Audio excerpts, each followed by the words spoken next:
In the quiet hum of a bustling hospital corridor, where lives hung in the balance and secrets whispered through sterile walls, a single act of kindness was about to unravel a destiny no one saw coming. Imagine this, a shy young nurse, her hands trembling as she signed a simple greeting to an elderly patient, completely oblivious that the man watching from the shadows, the powerful CEO whose world revolved around boardrooms and billions, was her patient's son. And in that moment, everything changed. But to understand the heart-wrenching twist that brought tears to his eyes and forever altered three lives, we have to go back to the beginning. Stick with me through this emotional journey, and if it touches your heart like I know it will, hit that like button and subscribe for more stories that remind us of the power of compassion, because you won't want to miss what's next. Emily Thompson had always been the kind of person who faded into the background, like a soft shadow in a room full of sunlight. At 28, she was a registered nurse at St. Mary's Hospital in the heart of New York City, a place where the wealthy sought discreet care and the underprivileged fought for every breath. Emily's shyness wasn't just a quirk. It was a shield forged from a childhood marked by loss.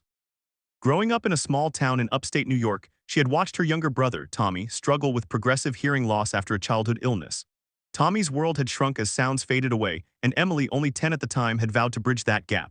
She spent her evenings learning American Sign Language (ASL) from online videos and library books, her small hands mimicking shapes until they became second nature. But Tommy's condition worsened, and by the time he was 15, a tragic accident on an icy road claimed his life. The grief hollowed Emily out, leaving her with a quiet determination to help others who felt isolated just as he had. Nursing school was her escape, a way to turn pain into purpose, but her introversion made every shift a battle. She avoided small talk with colleagues, preferring the solace of patient rooms where actions spoke louder than words. One crisp autumn morning, Emily was assigned to the VIP wing, a floor reserved for those who could afford privacy and luxury amid their ailments. Her new patient was Eleanor Harrington, a 72-year-old widow whose elegance belied her frailty.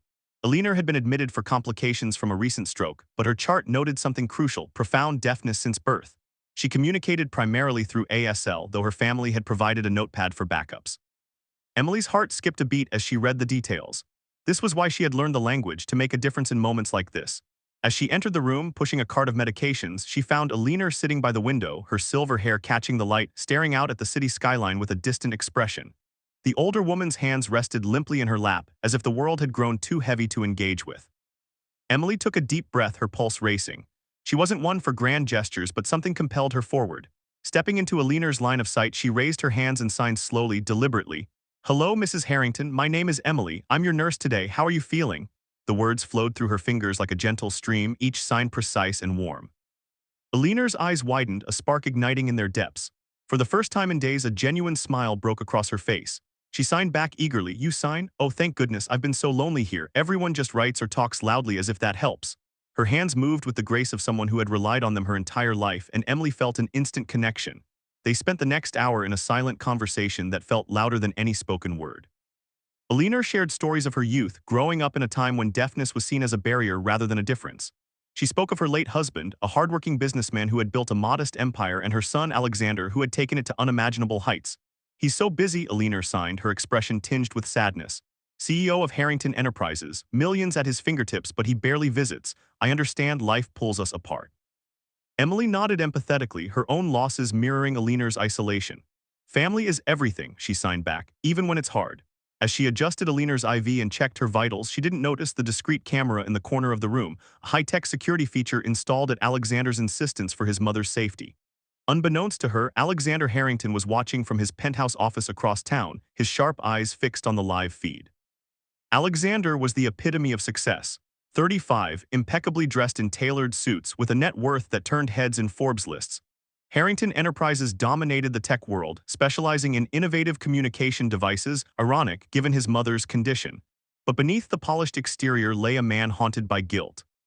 His father's death 10 years ago had thrust him into leadership, and in the whirlwind of mergers and acquisitions, he had neglected the one person who mattered most. Eleanor's deafness had always been a quiet ache in his life. He knew basic ASL from childhood lessons, but his schedule left little room for practice. Visits to the hospital were rushed, filled with awkward notepads and forced smiles. Today, he had tuned into the feed during a brief lull in meetings, expecting the usual impersonal care. What he saw instead stopped him cold. A young nurse, her face flushed with shyness, engaging his mother in fluent sign language. Eleanor's laughter, silent but radiant, filled the screen, and Alexander felt a pang in his chest he hadn't experienced in years. "Who is she?" he muttered to himself, zooming in on Emily's name tag. Intrigued, he called the hospital administrator demanding her file.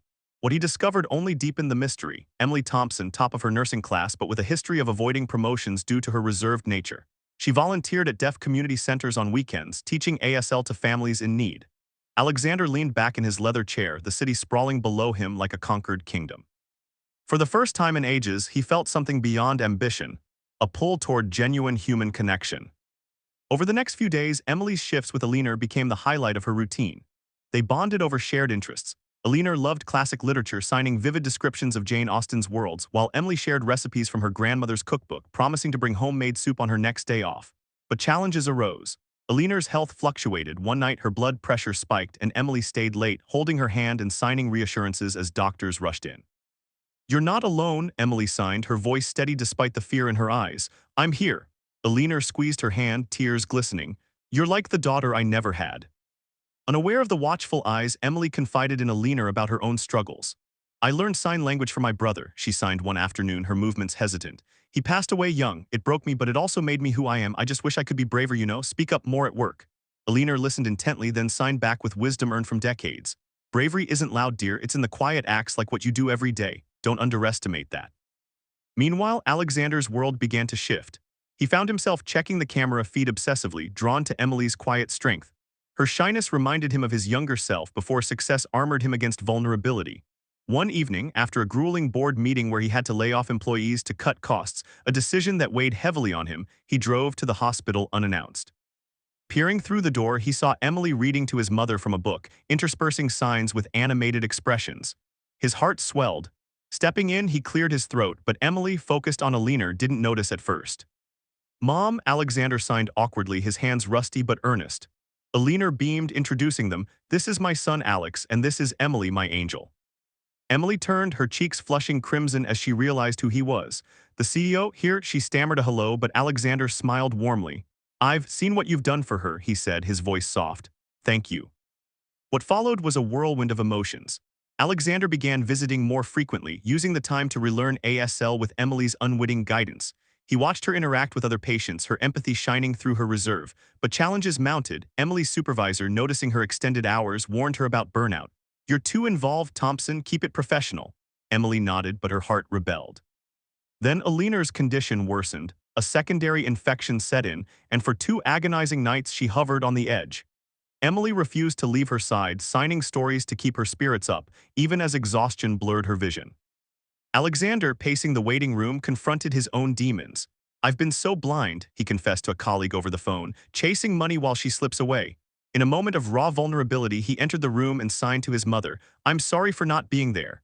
Eleanor, weak but forgiving, signed back, "You're here now." As Eleanor stabilized, thanks in part to Emily's vigilant care, Alexander made a decision. He approached Emily in the hallway, his CEO confidence tempered by genuine humility. "I didn't know nurses like you existed," he said. "My company develops tech for the hearing-impaired apps devices, but it's all impersonal. You bring the human touch. Would you consider consulting for us, help us make it real?" Emily blinked, stunned. "Me, but I'm just me." Her shyness flared, but Eleanor's encouraging nod from the bed bolstered her. "Think about it," Alexander urged. "You could change lives on a bigger scale." The resolution came in waves. Emily accepted a part-time role at Harrington Enterprises, designing user-friendly ASL interfaces that bridged gaps for thousands. Her confidence grew, blooming like a flower in sunlight. Alexander, inspired by her, restructured his company to prioritize employee well-being, donating devices to underfunded clinics. And in time, their professional partnership deepened into something more, a quiet romance built on shared understanding. Eleanor, fully recovered, watched them with joy, signing at their wedding years later. Kindness finds its way home. This story isn't just about a shy nurse and a millionaire's revelation. It's a reminder that in our busiest moments, a single act of empathy can rewrite futures. It shows us that true wealth lies in connections, not bank accounts, and that overcoming personal barriers, be it shyness, guilt, or isolation, leads to profound healing. If this tale moved you, stirred tears or smiles, please like this video to spread the inspiration, and subscribe to the channel for more heartwarming stories that celebrate the unsung heroes among us. Who knows? The next one might change how you see the world.